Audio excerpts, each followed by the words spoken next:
2026년 7월 3일 매일 성경입니다. 오늘 본문은 시편 3편 1절부터 8절까지 말씀입니다. 먼저 본문 말씀을 함께 읽겠습니다. 여호와여, 나의 대적이 어찌 그리 많은지요. 일어나 나를 치는 자가 많으니이다. 많은 사람이 나를 대적하여 말하기를 그는 하나님께 구원을 받지 못한다 하나이다. 여호와여, 주는 나의 방패시요 나의 영광이시요 나의 머리를 드시는 자이시니이다. 내가 나의 목소리로 여호와께 부르짖으니 그의 성산에서 응답하시는도다. 내가 누워 자고 깨었으니 여호와께서 나를 붙드심이로다. 천만인이 나를 애워싸진 친다 하여도 나는 두려워하지 아니하리이다. 여호와여, 일어나소서. 나의 하나님이여, 나를 구원하소서. 주께서 나의 모든 원수의 뺨을 치시며 악인의 일을 꺾으셨나이다. 구원은 여호와께 있사오니 주의 복을 주의 백성에게 내리소서. 혹시 믿었던 사람한테 완벽하게 배신당해서 사방이 꽉 막힌 상황 겪어보신 적 있나요? 정말 생각만 해도 눈앞이 캄캄해지죠. 뼈아픈 배신감이라는 게 진짜 무섭거든요. 그렇죠.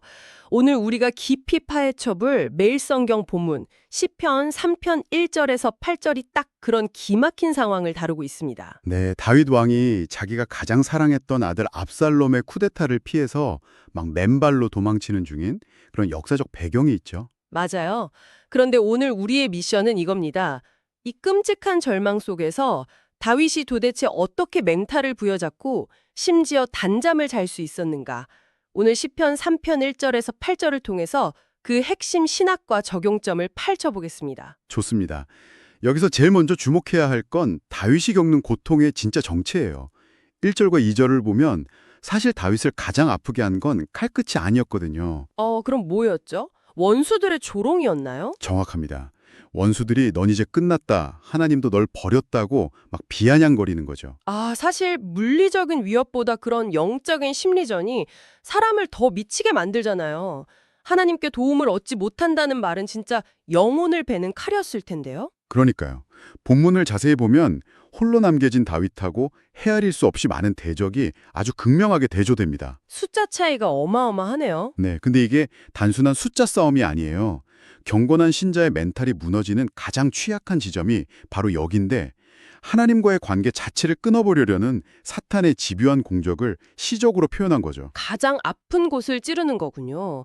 그런데 여기서 다윗의 반응이 진짜 뜻밖이더라고요.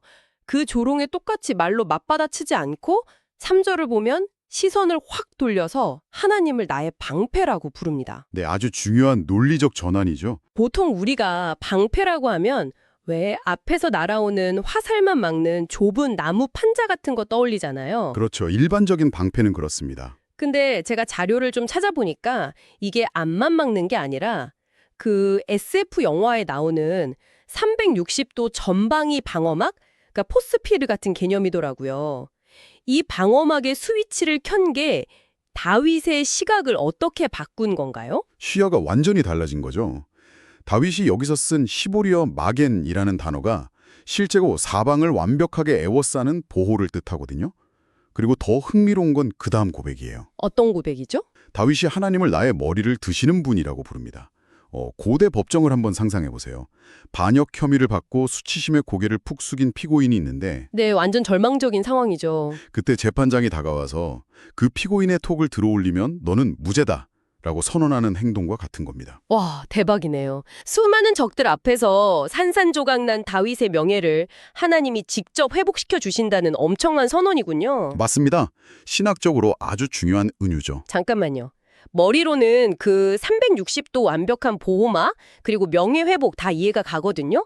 근데 5절을 보면 다윗이 눕고 자고 깹니다. 네, 잠을 잤죠. 아니 당장 텐트 밖에 수만 명의 적군이 득실거리는데 잠이 온다고요. 우리 현대인들은 내일 당장 중요한 미팅 하나만 있어도 불안해서 불면증에 시달리잖아요. 그러니까요. 참 신기한 일이죠. 이거 그냥 극도의 스트레스로 탈진해서 기절한 거나 뭐 외상 후 스트레스 반응 같은 거 아닐까요? 이게 어떻게 최고의 신앙 고백이 되는 거죠? 아주 예리한 쥐적인데요. 만약에 그저 틀진해서 기절한 거라면 6절에서 말하는 두려움 없는 깹이 없었겠죠. 다윗은 아침에 깨어나서 다시 새 힘을 얻거든요. 아, 푹 자고 개운하게 일어난 거군요. 네. 천만 년이 진을 친 상황에서 자고 깨는 그 가장 무방비한 일상을 유지한다는 건 아까 말씀하신 그 360도 방어막에 대한 100% 신뢰가 없으면 불가능한 일입니다. 아, 여호와께서 붙드심을 굳게 믿으니까 가능한 단잠이었네요. 맞습니다. 거룩한 전쟁의 승리가 인간의 잔머리나 어떤 방어 전술에 있는 게 아니라 오직 하나님의 보호하심에 달려 있다는 걸 숙면이라는 행동으로 증명해낸 거죠. 좋습니다. 푹 자고 일어났어요. 멘탈도 회복됐고요. 근데 제가 7절에서 좀 당황한 게 방금 전까지 평온하게 자던 다윗이 눈을 뜨자마자 원수들의 뺨을 치고 이를 뻗어 주십시오. 막 이렇게 외칩니다. 네, 표현이 좀 세죠. 너무 갑자기 폭력적으로 변하는 거 아닌가요? 개인적인 복수심에 불타는 것 같아서 이게 논리적으로 연결이 잘 안 되더라고요. 충분히 그렇게 보일 수 있죠. 하지만 이 거친 표현의 원리를 이해하려면 아까 우리가 봤던 2절로 다시 돌아가야 합니다. 2절에서 악인들이 입을 크게 벌려서 다윗을 조롱했었죠. 넌 하나님께 도움을 못 받는다고 비아냥거렸죠. 네, 고대 중동에서 뺨을 치고 이를 꺾는다는 건 단순한 물리적 폭력이 아니에요.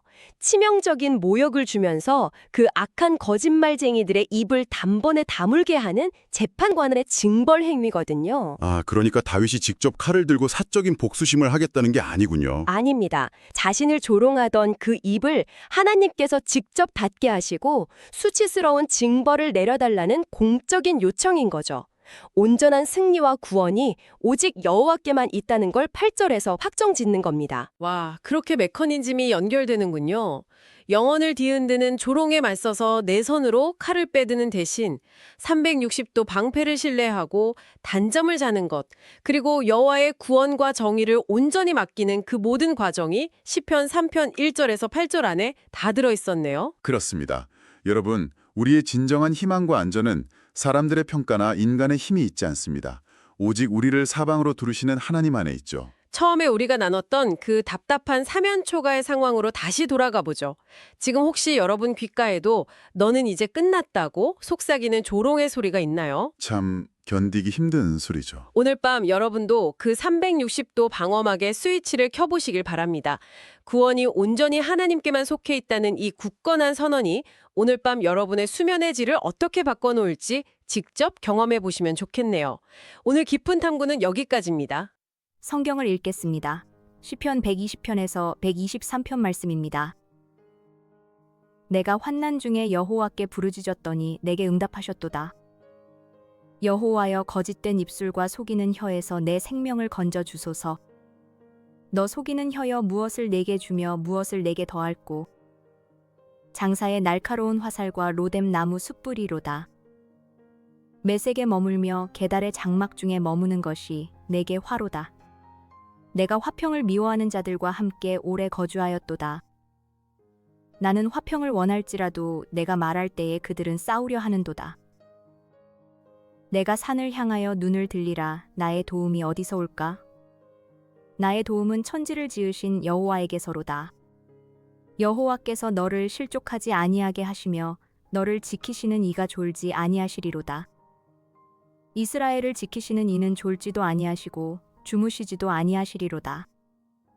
여호와는 너를 지키시는 이시라. 여호와께서 내 오른쪽에서 내 그늘이 되시나니 낮의 해가 너를 상하게 하지 아니하며 밤의 달도 너를 해치지 아니하리로다. 여호와께서 너를 지켜 모든 환난을 면하게 하시며 또 내 영혼을 지키시리로다. 여호와께서 너의 출입을 지금부터 영원까지 지키시리로다. 사람이 내게 말하기를 여호와의 집에 올라가자 할 때에 내가 기뻐하였도다. 예루살렘아, 우리 발이 네 성문 안에 섰도다. 예루살렘아, 너는 잘 짜여진 성읍과 같이 건설되었도다. 지파들 곧 여호와의 지파들이 여호와의 이름에 감사하려고 이스라엘의 전례대로 그리로 올라가는도다. 거기에 심판의 보좌를 두셨으니 곧 다윗의 집의 보좌로다. 예루살렘을 위하여 평안을 구하라. 예루살렘을 사랑하는 자는 형통하리로다. 내 성 안에는 평안이 있고 네 궁중에는 형통함이 있을지어다. 내가 내 형제와 친구를 위하여 이제 말하리니 내 가운데에 평안이 있을지어다. 여호와 우리 하나님의 집을 위하여 내가 너를 위하여 복을 구하리로다. 하늘에 계시는 주여 내가 눈을 들어주께 향하나이다. 상전의 손을 바라보는 종들의 눈같이 여주인의 손을 바라보는 여종의 눈같이 우리의 눈이 여호와 우리 하나님을 바라보며 우리에게 은혜 베풀어 주시기를 기다리나이다.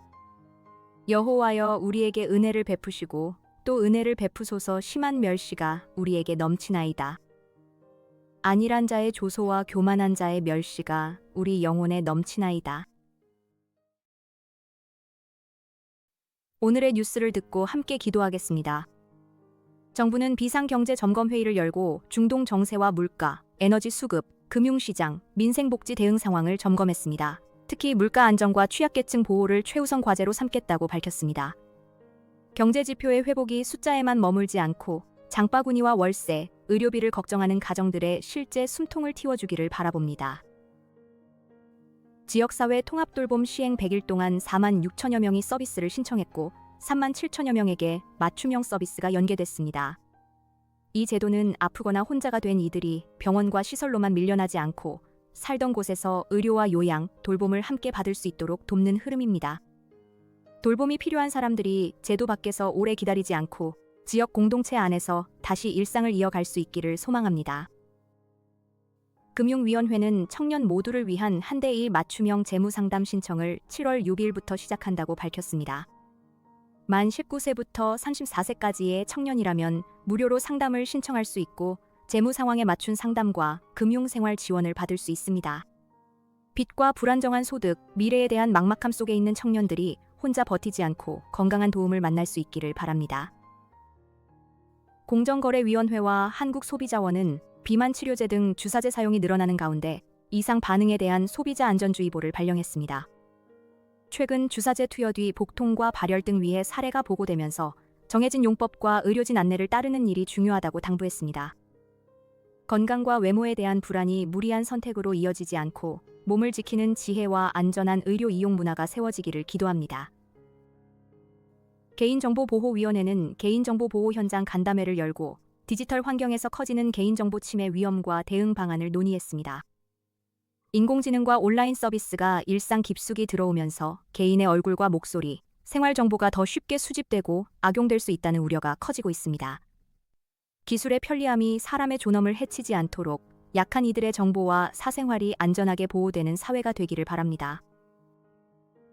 오늘의 선교 소식으로는 중국의 후이족을 기억합니다. 조슈아 프로젝트에 따르면 중국의 후이족은 1,300만 명이 넘는 큰 민족 집단이며 이슬람 전통이 깊고 복음주의 비율은 매우 낮은 미전 도종족으로 분류됩니다.